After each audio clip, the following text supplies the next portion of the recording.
Good evening, everyone. This is the third session in Cultural Encounters, South Asian History in the Third Space, this year's edition of Asia Society India's annual summer learning series. So this series aims to look at the interconnections and interactions which make South Asian history what it is. Previous sessions have looked at terminologies of the colonial and local and food histories. Today, we are looking at religious histories in South Asia. I'm Priyadarshini, your host and moderator for the evening. I write about religion, politics, culture, peace, and social justice, and I've reported widely across India, Asia, US, Europe, and North Africa. I've also mentored journalists through programs at the East-West Center and the Pulitzer Center. Introducing the panel today, we have with us today Haroon Khalid. Haroon is a writer, journalist, and educator.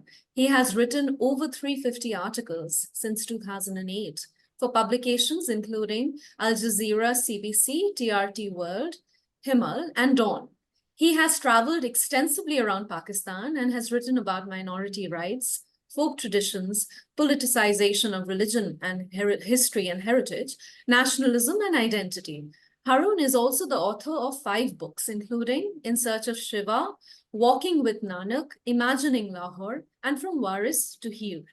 In his work, Haroon explores fluid identities, traditions, and religious practices that challenge the notion of exclusivist identities that define communities in South Asia today. Finally, we have with us Eliza Kent. Eliza is a professor in religious history at Skidmore.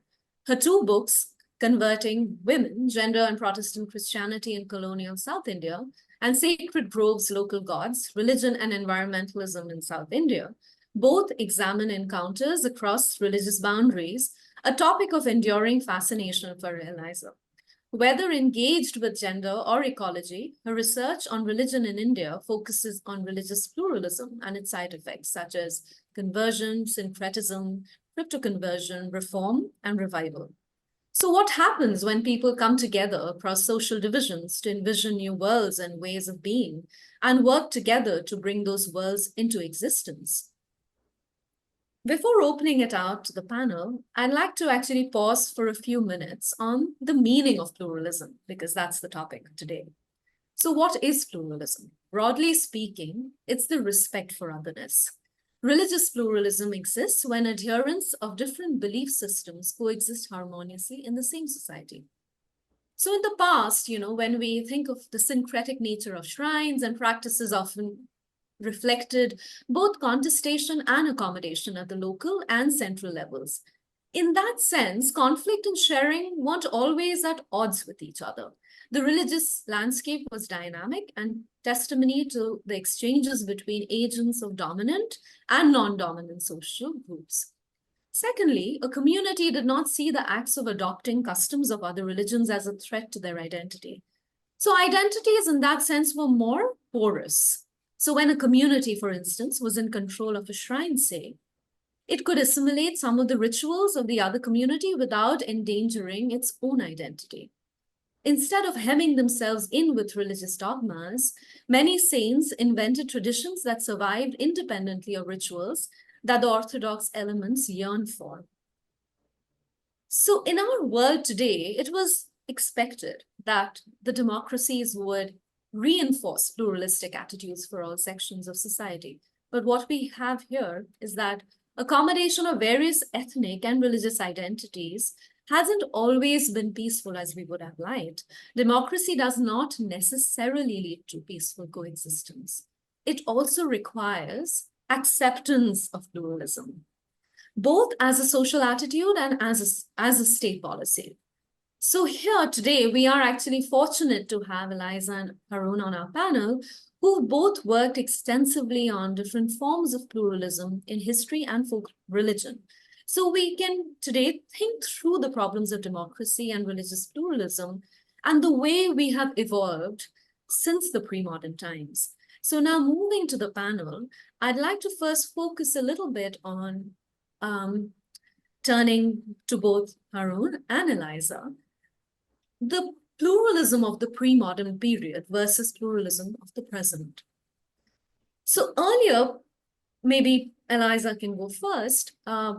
pluralism was more a practice than a policy, with some exceptions among kings and emperors like, say, Akbar and Ashok. But today, in these times, are we aiming to achieve it more as a desirable project than what we just practice naturally or take for granted? Eliza, this is especially in the context that pluralism has gained a new momentum through the process of globalization, migration movements, refugees looking for asylum. Over to you. What are your thoughts on pluralism being a practice versus policy and pre-modern versus modern? That's such a great question. Yeah, no, thank you so much. And I really appreciate being invited to this panel. And thank you to everybody in the audience. I'm looking forward to our questions. And Haroon, it's an honor to be here with you today. I think that, when you introduce the ideas of democracy and policy, you're really talking about, to some extent, what role do states play and the kind of state formation play in the management of or regulation or the negotiation of religious boundaries? Because I think it's just a human thing to recognize difference and to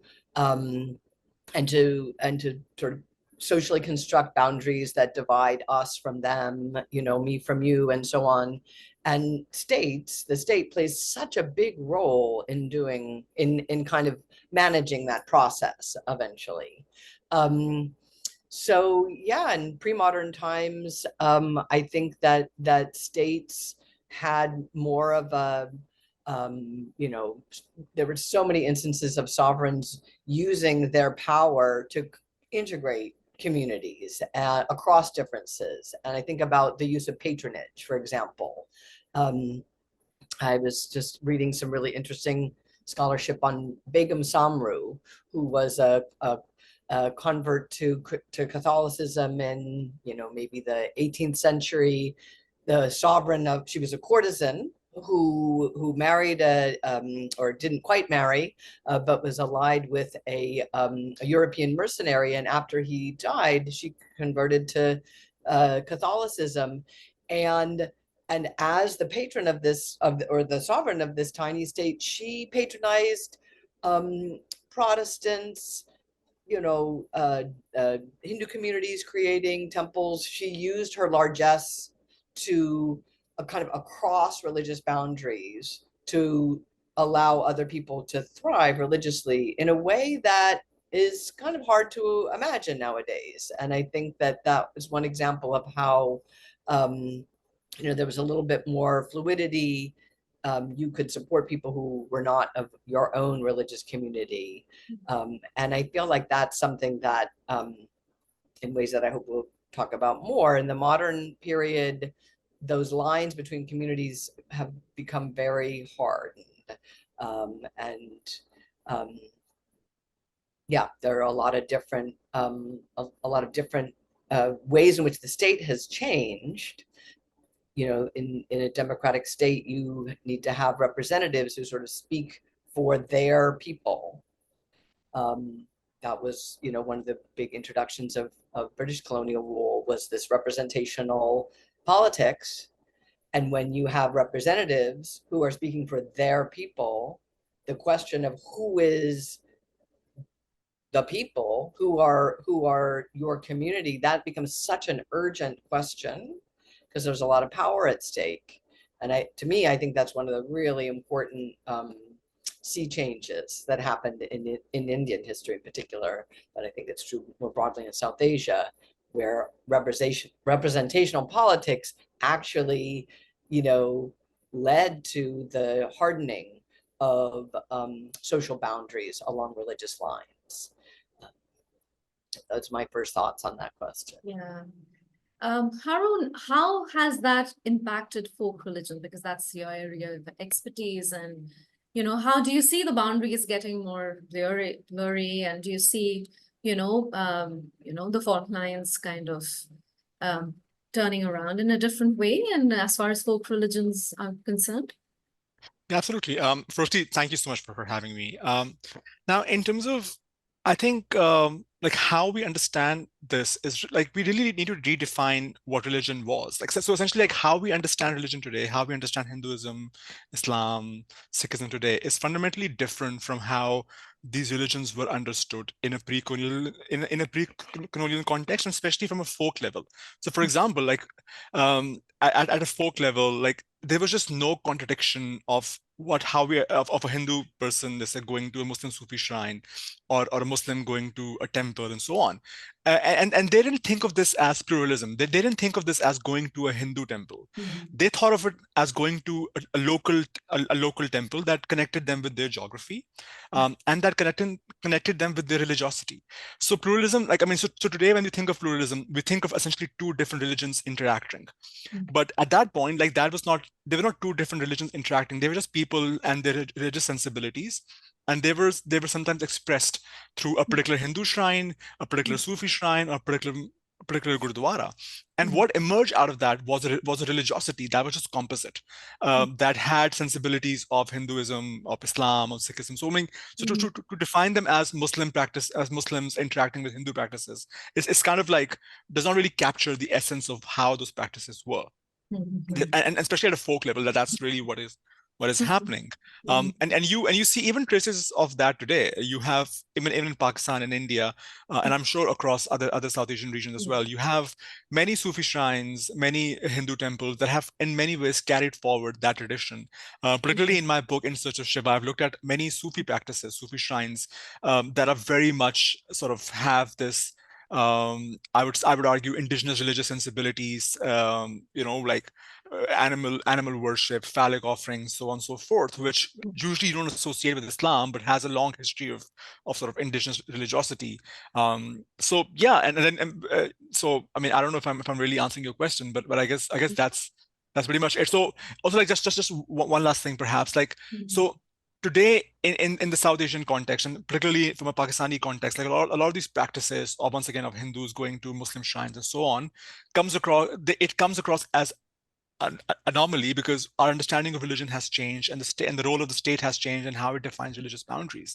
But my argument is that in a pre-colonial context, like especially at a time when not many people are, before printing press, before people are actually reading Quran in their homes or Gita in their homes, so on. This was the dominant religious practice, and sort of and so it was not really the anomaly. And today it comes across as something which is very odd, which sort of stands out. But at that point, it almost was how people understood religion. So pluralism was for me, like how I understand is that it's just like the religion that emerged was by nature plural, and yeah. So do you see these, just as a side question, do you see these traditions, do you think that they have the capacity to be also made into policies today? I mean, are they impervious to interventions by the state and the elite? Absolutely. I mean, I'll give you a little example. So, for example, one of the recent books that I've worked on, Varis Shah's Heer Ranja. Now, Varis Shah's Heer, if you're from Punjab and North India, like you would know, it's one of the most iconic love legends. But at its core, it's not really a love legend; it's actually a religious book. And what Varis Shah beautifully does is that he brings together Ramayan. He brings together. So similar, like the character of Ranja is very much inspired by Krishna and Prophet Yusuf and Raja Rasalu and Guru Nanak. So you can just see how beautifully he brings together these composite cultures. He quotes Quran on one line and then quotes Gita on the other line. So, and that's really essentially it reflects beautifully the Punjabi pre-colonial religious sensibilities. Now, in contradiction to Waris Shah, at the same time, you have somebody like Shah Waliullah, who is writing in Arabic and who defines religion as very exclusivist. So he says that Muslim culture has become corrupted, which is why the Islamic civilization has fallen, and we need sort of a revival of Islam through Ahmad Shah Abdali and so on and so forth. Now, what has happened after Pakistan is that in schools today, Shah Waliullah is taught.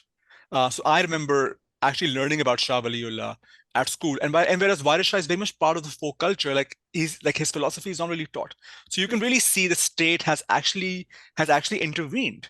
And taught us that Shah Waliullah, so it is aligning with Shah Waliullah's ideology of Islam and his understanding of religion, and very much sidelining Varis Shah. So what we essentially need is the exact opposite. But this really it shows how states define and control what they think religion needs to be. Right. And Right, right. Eliza, over to you. What are your thoughts on, because you've also focused a lot on pilgrimage traditions of the past. How do you see the confluence and syncretism playing out naturally in these pilgrimage traditions of the past? Right, right. Yeah, no, well, that fits very well with something I was thinking about when Haroon was speaking about how when people on the ground are going on pilgrimage, when they are visiting sacred sites, um, I think what they are experiencing is the presence of divine power. That's what they go for, because they have needs, because they have not had a baby and they really need a baby, because their children are standing for exams and they really need their child to pass. People people go to people of faith go to these sites, these powerful sites, because they're connecting to family, they're connecting to place, they're connecting to their own, deepest aspirations and so forth, but also very often for very practical purposes. And I think in that pragmatism, that kind of allows some of the otherwise salient boundaries to dissolve a little bit. So pilgrimage traditions, where, like, I think about the Ayyappan pilgrimage in South India, which is sort of famous for being very inclusive and at least for male participants, there's obviously been recent controversy and changes about that, but I think for a long time it was an all male pilgrimage where lots of people participated, and some very interesting work on a shrine that is traditionally managed by Muslim officiants, Vavar Swami's shrine. And I think it was just, kind of it was a taken for granted aspect of how you participate in the pilgrimage, is that you go for his blessing, go for Vavar Swami's blessing on your way to worship Sri Ayyappan. And again, you want to do it correctly because you have these very pragmatic needs. You want the pilgrimage to be successful. And I think that allows for some of these boundaries to dissipate a little bit.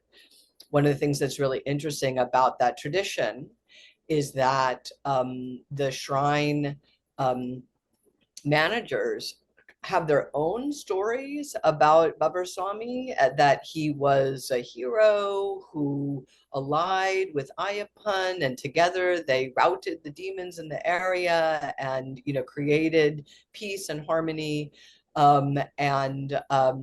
He was definitely his identity as Muslim is underscored. That's how his stories are told by those shrine managers. But the Hindu, the folks that manage different Hindu shrines along the way, they tell very different stories about Vavar Swami.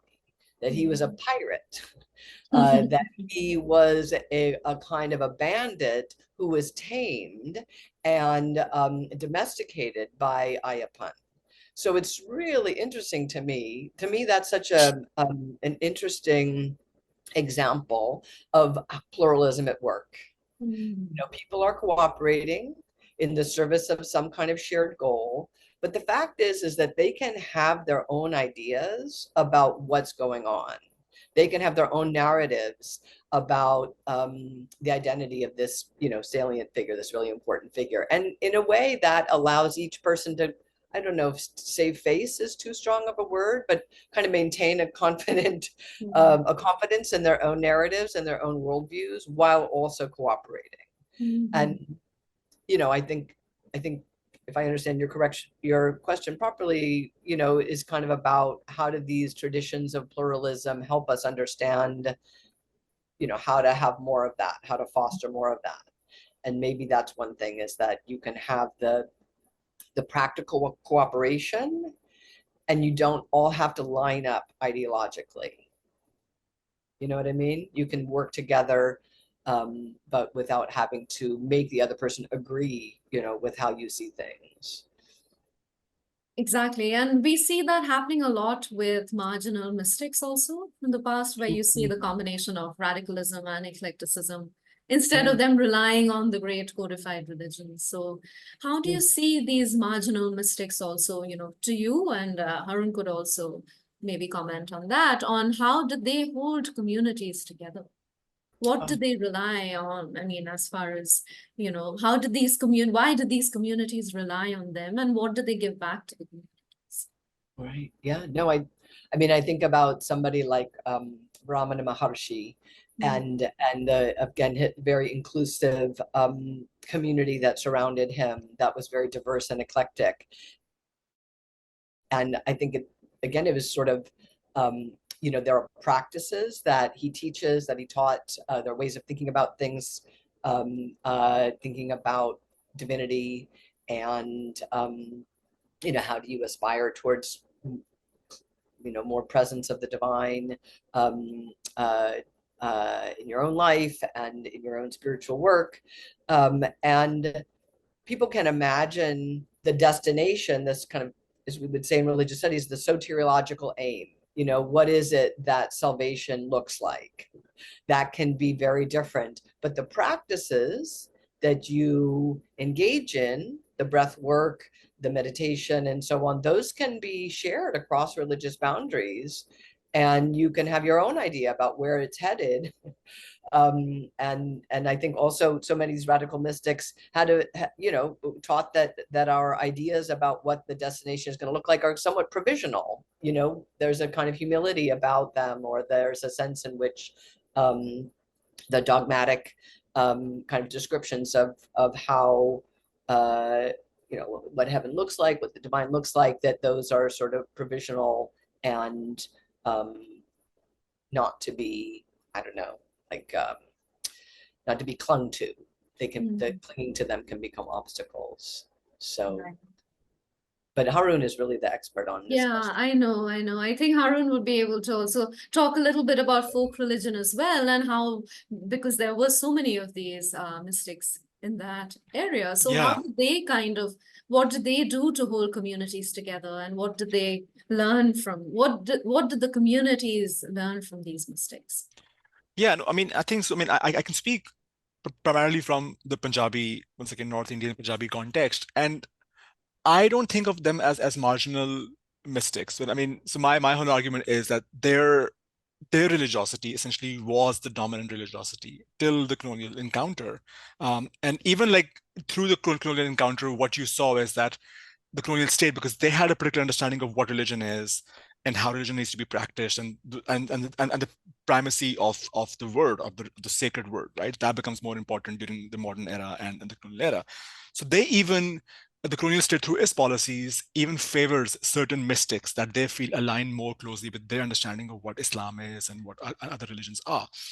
So, for example, even today in Punjab, you will find communities that essentially trace their history to conversion to a particular Sufi. So they would say that our ancestors converted on the hands of Baba Farid, for example, or Baba Bulle Shah, and so on and so forth. So they are so in many ways, my argument is that they're not marginal Sufis. They're not marginal mystics. So their religiosities essentially were the dominant sort of religiosities, and over time we lost that kind of sensibilities. And I think within Punjab, of course, like you see that part of it being part of the Bhakti tradition.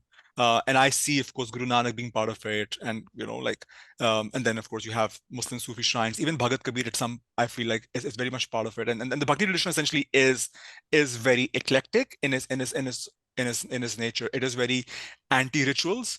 So you move away from rituals, and in fact also it's very anti-metaphysical. Like you move away from intellectual speculation, because all of those things are really not important. So essentially what you're talking about is being a good human. And essentially the idea of humanity and divinity being interconnected. So really moving away from all these intellectual speculations and rituals. And in that, then it almost becomes, so when you're not even having those dogmatic discussions, your philosophical discussions and about rituals, then it really, your identities really become irrelevant. So because the goal becomes the same, the goal becomes your salvation, as Eliza pointed out, is to become a good human being. And it's almost irrelevant then how you become a good human being, as long as you are. And I think one small example of Guru Nanak really captures the essence of this point. So Guru Nanak is believed to have two followers. One of them, and the two initial followers. So one of them is Hindu, and the other is Muslim. So Bhai Mardana and Bhai Bala. And one of them, and one day Mardana comes to Guru Nanak and he says, Nanak, I want to be your follower. So I want to become your Sikh. And how do I become your Sikh? And he's like, my idea of being a Sikh is that if you become a good Muslim, you are my follower, and if Bala, you become a good Hindu, you are my follower. And we know how popular Guru Nanak's ideology became, and eventually became a dominant religion. So I mean, we can't think of him as a marginal religious figure, as a marginal mystic. Like, it is the dominant thought that was very much part of Punjabi ethos, I feel. Yeah, yeah, absolutely. And in my own journalistic career that I see, it's so many now new practices, coexisting despite their differences, different multiple faith traditions coexisting despite their differences. So the new traditions of accommodation and pluralism, how do people work and play across boundaries now? And what can be learned from the past, in terms of managing boundaries and living with boundaries? Haroon, maybe you can go. Yeah, I think for me, I mean, lessons from the past, and how do we go with the new kind of ways of coexisting despite the differences? Absolutely. I think for me, like, acknowledging the past and really understanding the violence of the colonial state on defining and categorizing these boundaries really needs to be acknowledged. So one thing that I've argued is that essentially how we think of tradition. So essentially, like, even the words of how we think of tradition today, and sort of, like, right wing on all sides of the border essentially uses tradition as this way to sort of really redefine boundaries and enact violence. But if you unearth what those traditions are, a lot of those traditions are really sort of constructed during the colonial state. So essentially, like, so I mean, and then if you peel that further, so I feel like you have within the tradition, you have such a sort of inclusivist past, and I feel like that needs to be so. So it's really an acknowledgement with the colonial past needs to happen. So talking about colonialism beyond the economic sort of violence that happened, and looking at how it really fundamentally changed the structures of society in terms of gender, in terms of sexuality, in terms of religion, and really thinking of past and really acknowledging that past, and really trying to bring it forth.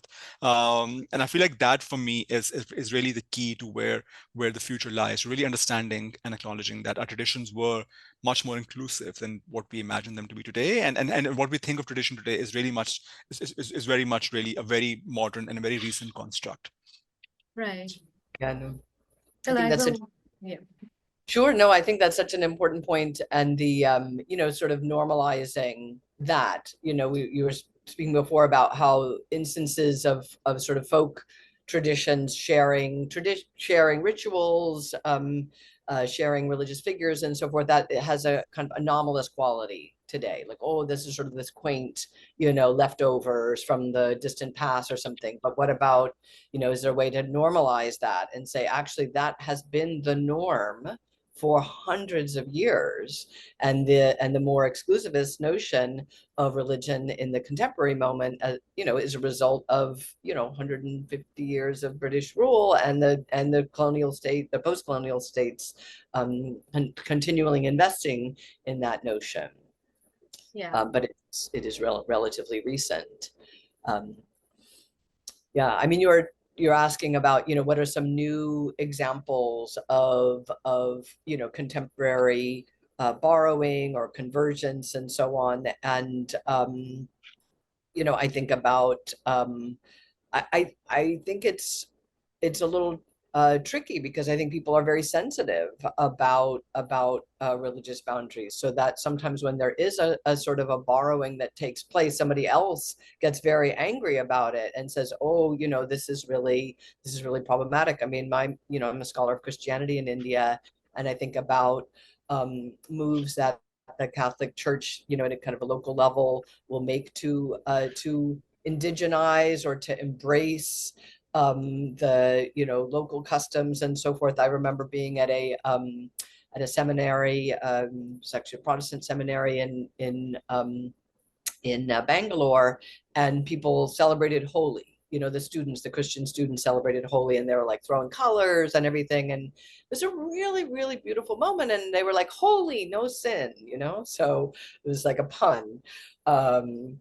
And it was such an exuberant, beautiful moment. And you could see the wheels turning in their heads too, kind of thinking about, what am I doing, participating in this Hindu holiday, but it's also a cultural. मुझे है ना 8 बजे Shalimar hotel जाना है हाँ, तो इधर ही रहो और कुछ काम है तो बस करेंगे तो सीन जरा ध्यान रखो please.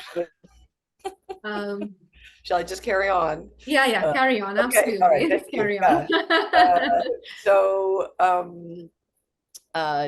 what I'm getting to though is I feel like nowadays somebody is going to object to that.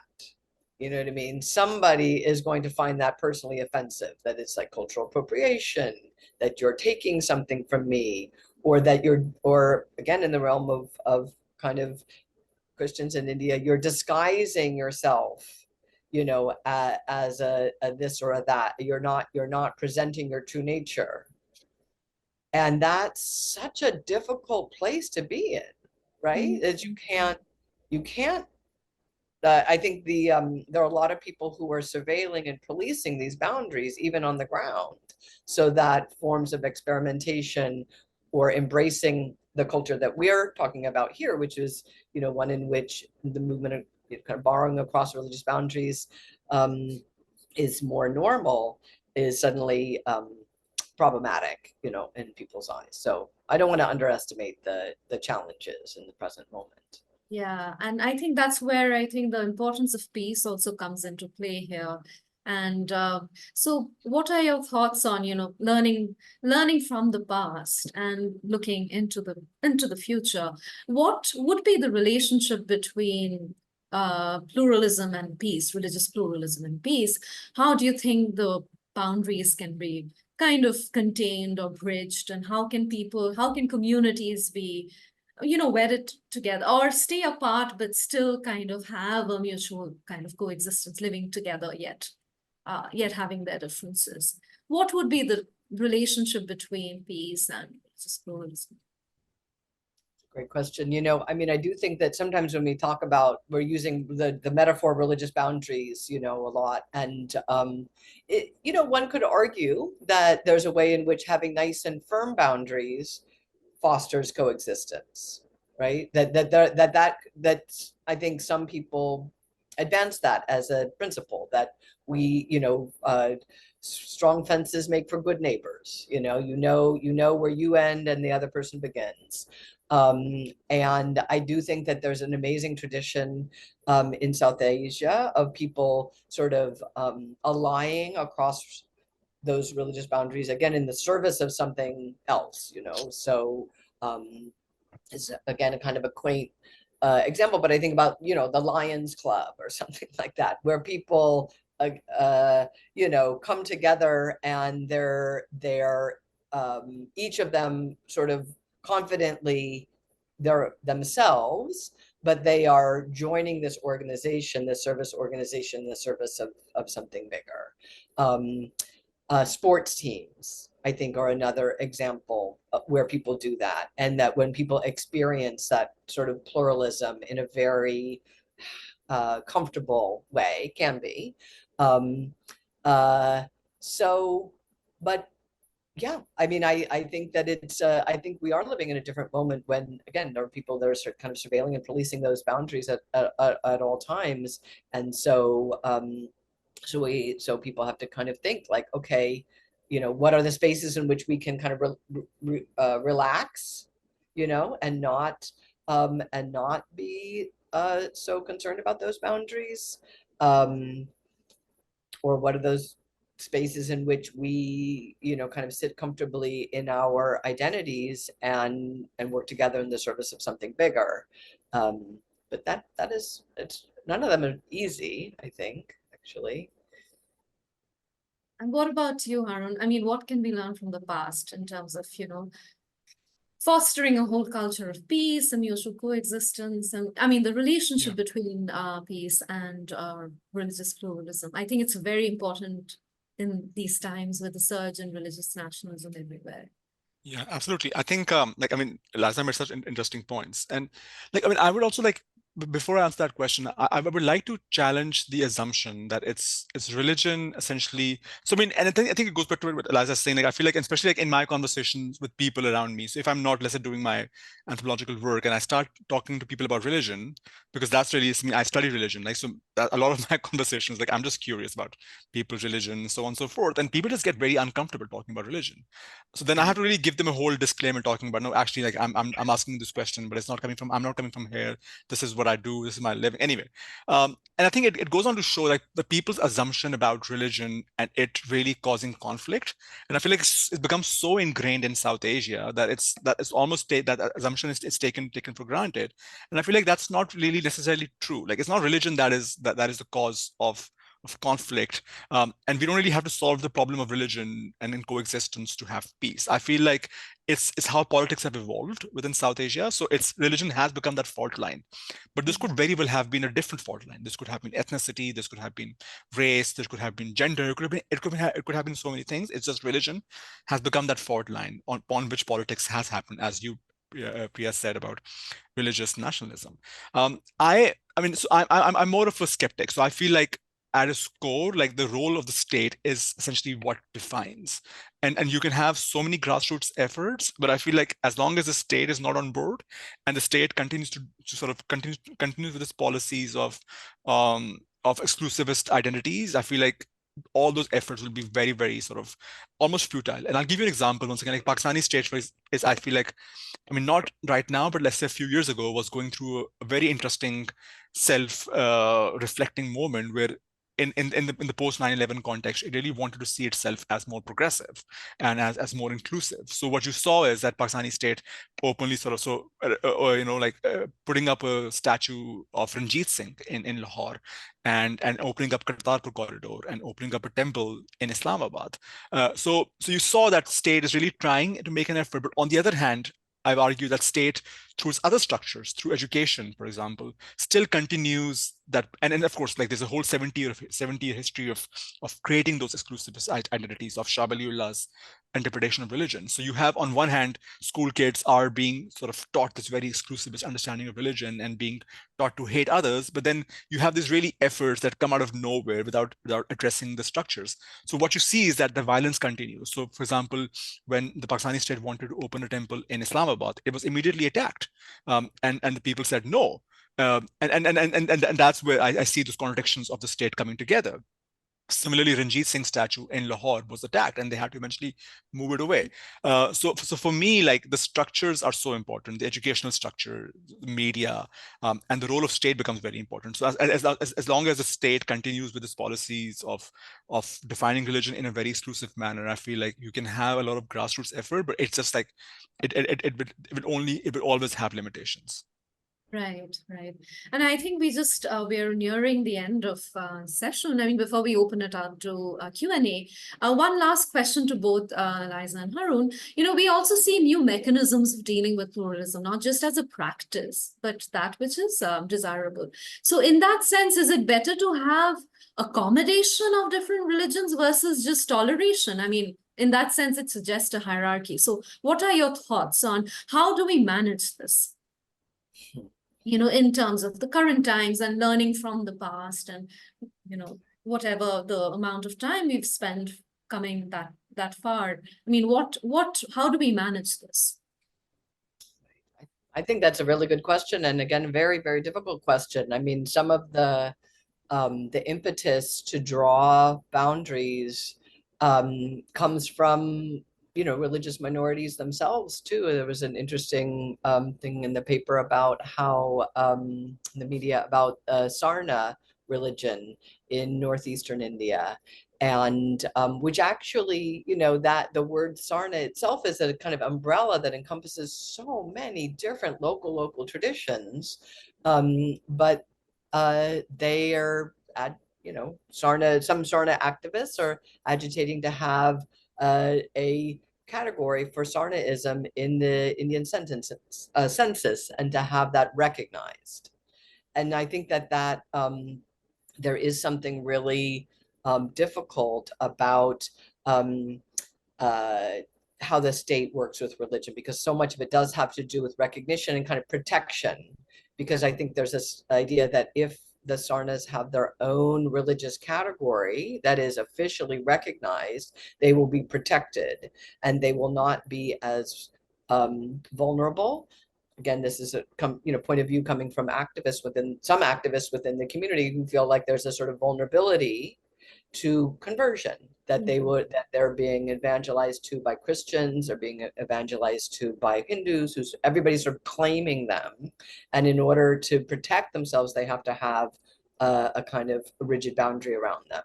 That is a dynamic that is really baked into the state in India, for sure, in a way that's very difficult. And I absolutely agree with Haroon that, I mean, and it's sort of a cliche, but education is one of those places where one can begin to intervene and begin to kind of lift up examples of other ways of feeling safe, of feeling confident, of feeling protected, that maybe don't involve the multiplication or consolidation of boundaries that are sort of sanctioned by the state, if you know what I mean. Right.